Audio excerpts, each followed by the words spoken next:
seasonal forecasting, early warning systems, and evidence-based decision-making, with the goal of strengthening AI-enabled climate services and agricultural planning in Nigeria. You're watching Adbn. Welcome back and thank you for staying tuned. You're watching Adbn News at 2. And now to more developments in our news package. Stakeholders have called on the federal government and is to accelerate the implementation of systems and policies that will enable older persons age with dignity. Former DG of the National Senior Citizen Center and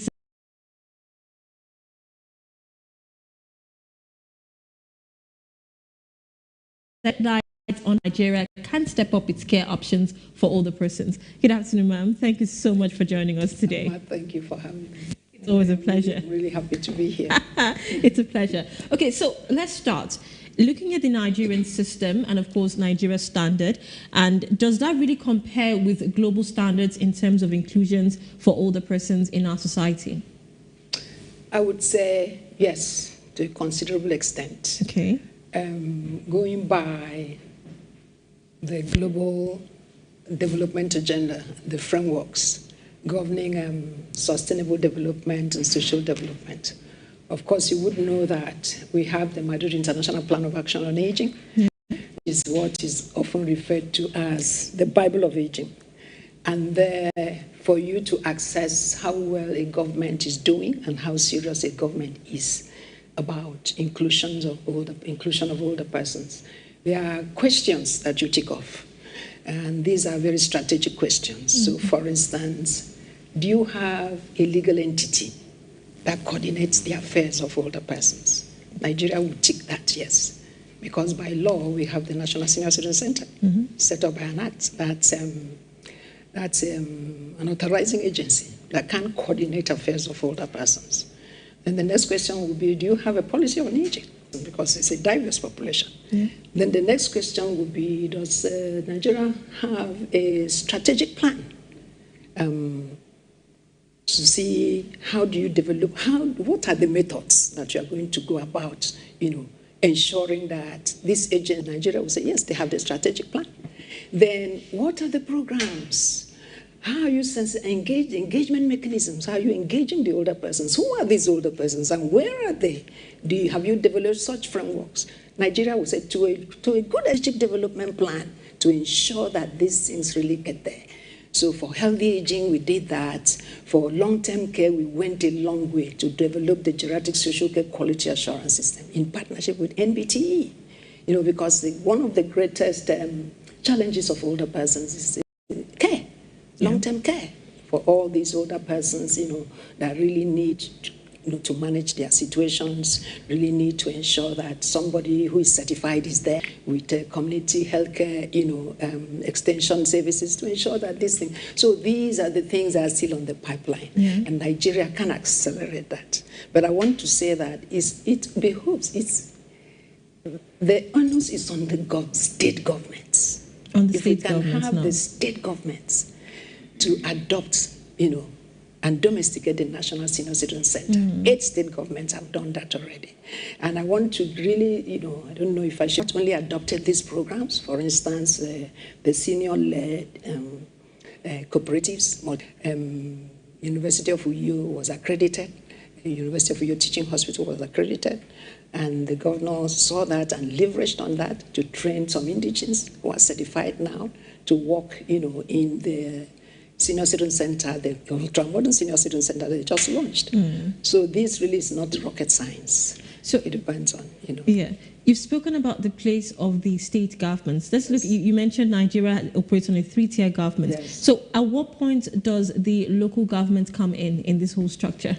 I'm very happy you mentioned the local government. Okay. And I think we should start off by saying that local governments now have their own funds, allocations for training caregivers because it's skill.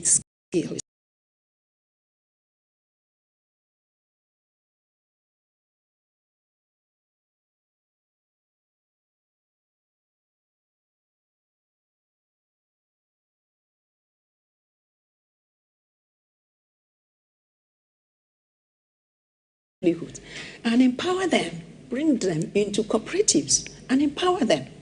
And those ones, who need health insurance, they can, move them into groups and cover them with health insurance. These things are very easily done if somebody is committed. Yeah, wonderful plan to have there. So let's look at it now. You did mention that, for example, the Akwa Ibom state government had partnered with, the healthcare system to ensure that older people are well taken care of. So in your place now, what options would you recommend, to enhance this care that is being provided for older persons?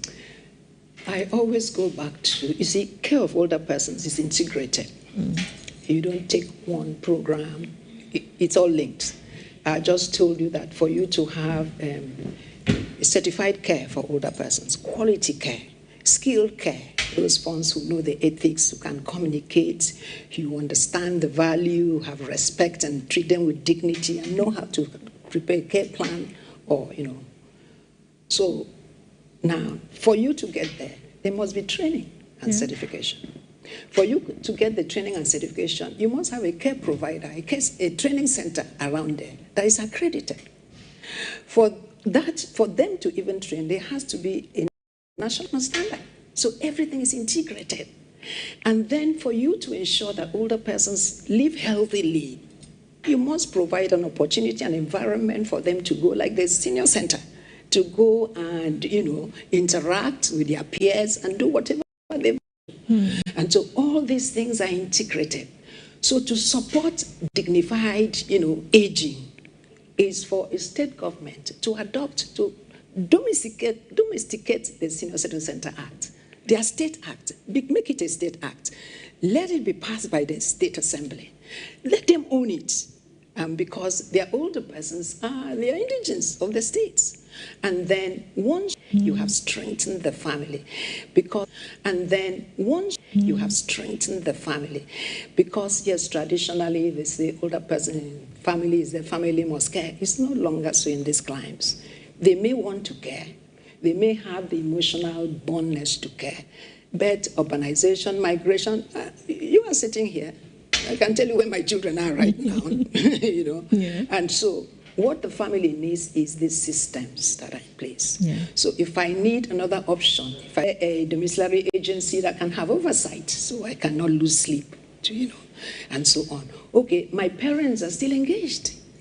So how do I keep them healthy and continuing to engage? Yeah. Is there a system for that?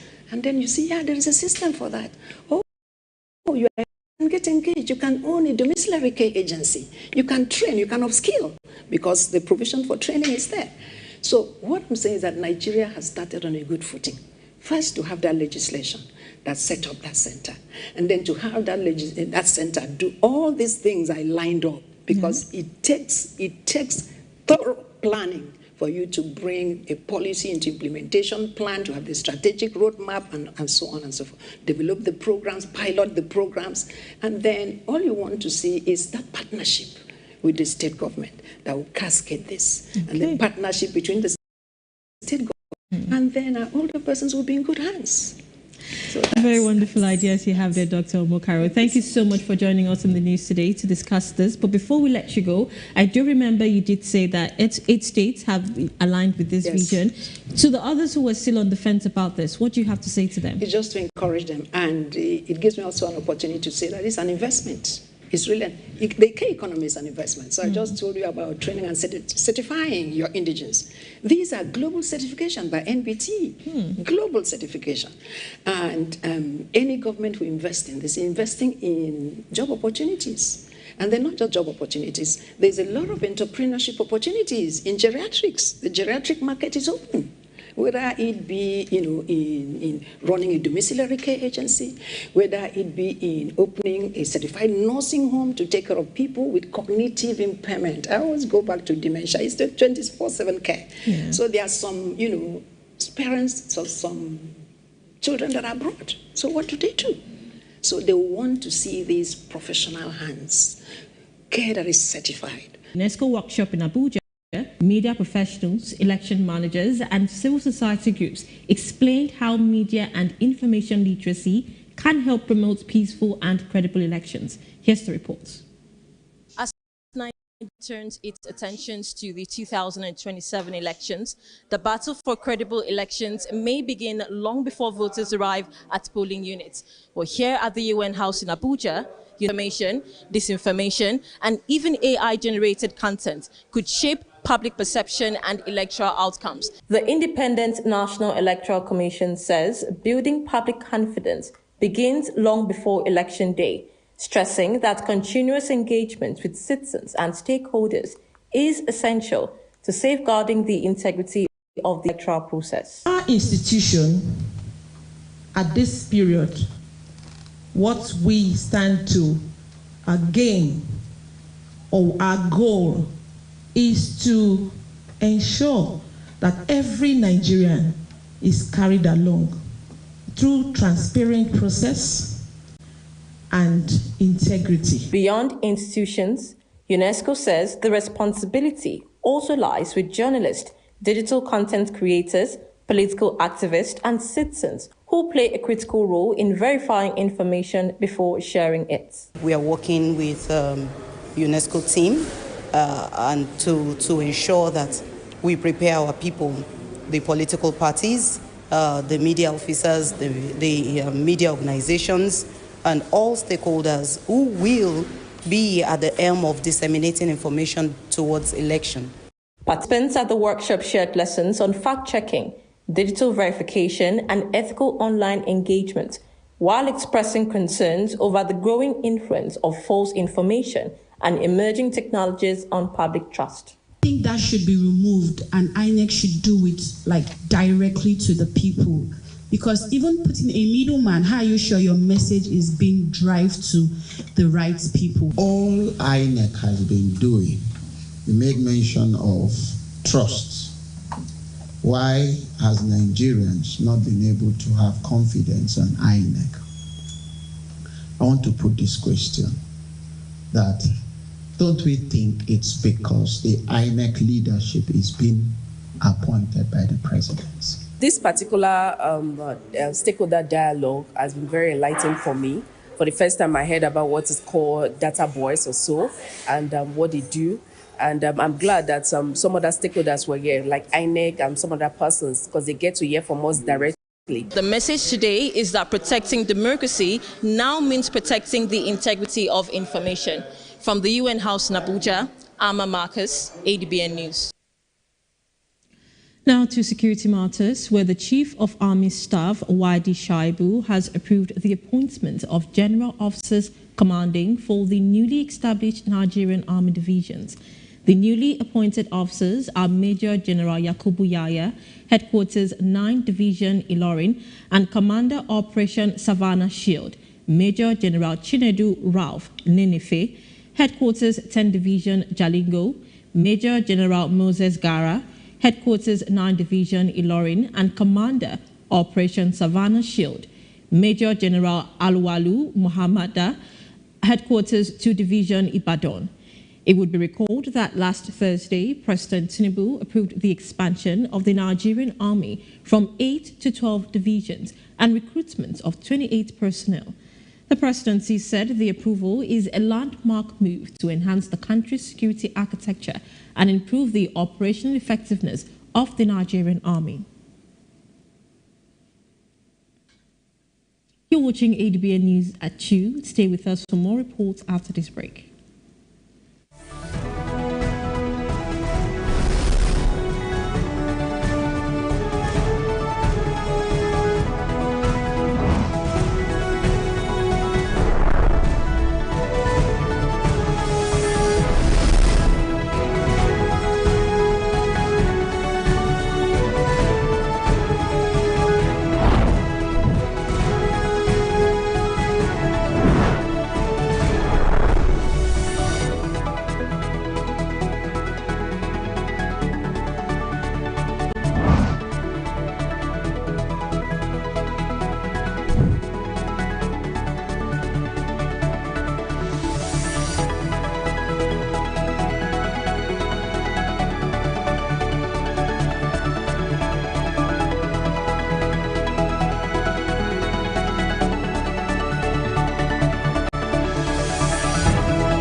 Welcome back and thank you for staying tuned.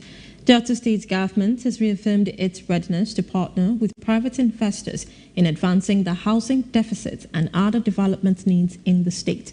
Secretary to the state government, Dr. Kingsley Emu, stated this while playing host to the managing director of Hand of God Construction Company Limited, Engineer David Nwachukwu, who led the management team of the company for a proposal presentation to the state government. Well, speaking at the proposal presentation held at his office, Dr. Emu noted that government alone cannot provide all the infrastructure and housing required by the growing population. He reaffirmed the state government's commitment to creating a business-friendly environment through massive infrastructure development and policy supports. We're very open to businesses. If we can invite the whole world to come over and see what we have here. So, especially when you have on your own made the attempt to come in, you are very welcome in this area. Housing deficit is huge. That has also accentuated the prices of apartments and land in everywhere. Only recently, Delta State was adjudged as one of the fastest growing states that are attracting a lot of domestic direct investments. People are coming in, buying up land, doing real estate, and doing business. They have found peace here. They have found succor here. They have found friendship here. And that's the environment. He stressed that while the government welcomes serious investors, it would not encourage land speculation or land grabbing, adding that only credible investment proposals would contribute to the state's development and would receive official backing. Earlier, the managing director of Hand of God Construction Company Limited, Engineer David Nwachukwu, who unveiled the company's plans to construct 2,000 affordable housing units in Delta State within 24 months, said the project is expected to create about 34,000 direct and indirect jobs and would boost the state's internally generated revenue. If there is no solid plan on ground, our teeming civil servants may retire without a house of their own. And that is why we decided to get into housing for middle and low income earners and afford them opportunity to go through mortgages over a period of 20 and 30 years. We only have Housing Solution Fund we're partnering with. So fund for construction and fund for provision of these mortgages are not an issue. What we want and the funding houses want is the space for the construction of these houses. Engineer Nwachukwu, who is also the National Vice President of the Real Estate Developers Association of Nigeria, said the proposed estate would feature world-class infrastructure despite being targeted at affordable housing, adding that the development would include commercial facilities and modern. The government has strongly condemned the violence in Efurun on Sunday, while the State's Commissioner of Works and Public Information, Mr. Charles Anyanwu, in a statement issued on Tuesday, said the state government was deeply disturbed by the videos of the incident circulating on social media and other online platforms. Anyanwu further noted that the reported acts of violence had occurred, particularly the gruesome attack on Simon Temple Mudi, were unacceptable, while maintaining that such unruly behavior would not be tolerated in the state. He said government has directed security agencies to identify, arrest, and prosecute those responsible for the violence. Anyanwu reaffirmed Governor Bovewori's administration's commitment to maintaining peace, law and order, adding that the government would not condone acts of violence, regardless of the status or identity of those involved.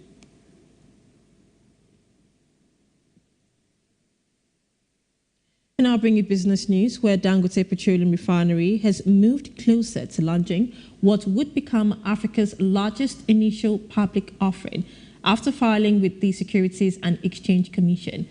The planned listing is expected to deepen Nigeria's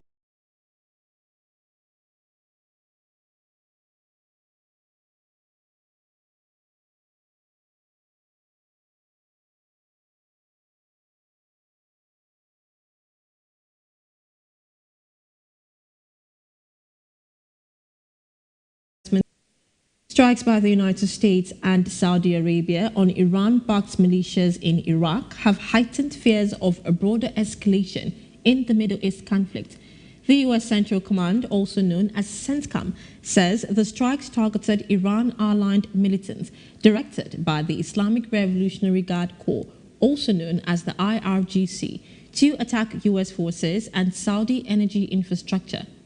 Iraq's Popular Mobilization Forces, a paramilitary group dominated by Iran-backed Shia militias, says at least 20 of its fighters were killed in the joint U.S.-Saudi operation.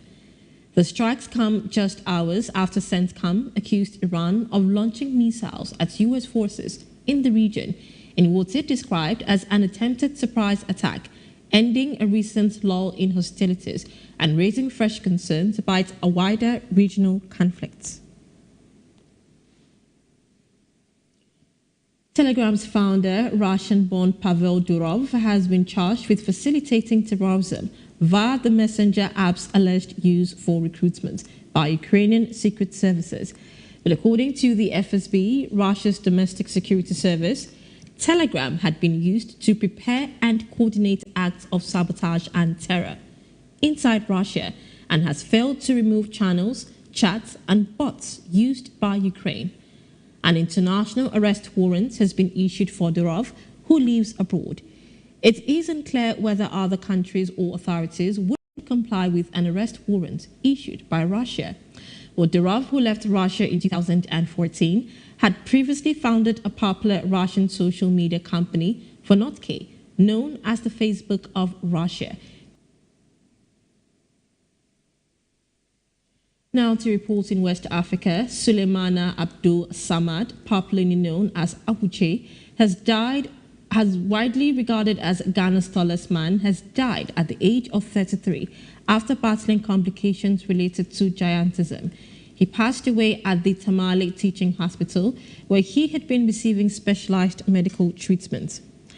Abuche's health struggles had attracted national attention in recent weeks. Businessman and philanthropist Ibrahim Mahama to fund his treatment. News of his death has spread worldwide and has sparked tributes, with many remembering his resilience and courage in the face of a prolonged illness.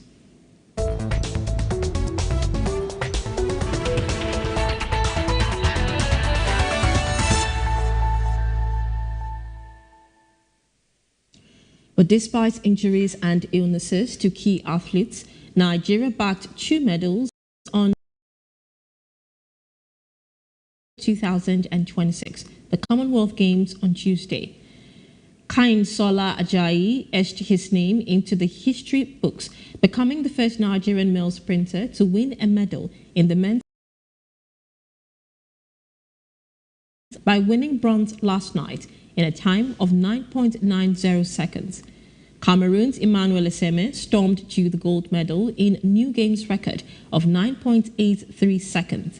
Australia Lachlan Kennedy won silver with a time record of 9.85 seconds. On the field, Temitope Adesina added another medal to Nigeria's tally by claiming bronze in the women's high jump.